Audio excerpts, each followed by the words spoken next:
Kasinian, balik lagi kita di Gerbek. Pemirsa, bandit pecah kacau kembali beraksi pada awan hari di kawasan Pak Jo, Palembang. Aksi kedua pelaku yang menyasar ke mobil R3 yang terparkir di depan ruko terekam kamera CCTV. Pelatnya nih berapa? Inilah dia rekaman CCTV-nya. Terselit dua wong beboncengan guna ke motor metik warna abang dekat sikok mobil yang terparkir. Sikok wong nunggu di pucuk motor, sedang ke sikoknya lagi memantau situasi dokin. Aksi pertama pun dilakukan namun gagal. Tak lama itu pelaku beraksi lagi, kemudian ngembek sebuah tas di jero mobil. Kedua bandit pecah kacau ini kemudian langsung lari ninggal ke TKP, disusul sejumlah wong ado yang bebes.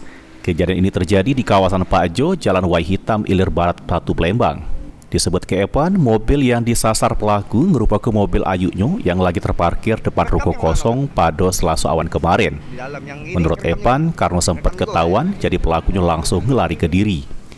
Mesti ngalami kerugian tas sekolah sama kacau mobil bae, korban memilih ngelapor ke kejadian tersebut karena takut kejadian yang sama terulang lagi. Tas anak sekolah cuma. Oh, isinya? Cuman buku-buku, nggak ada barang berharga. Selain tas, apa lagi sih? Nggak ada. Karena ketahuan kan.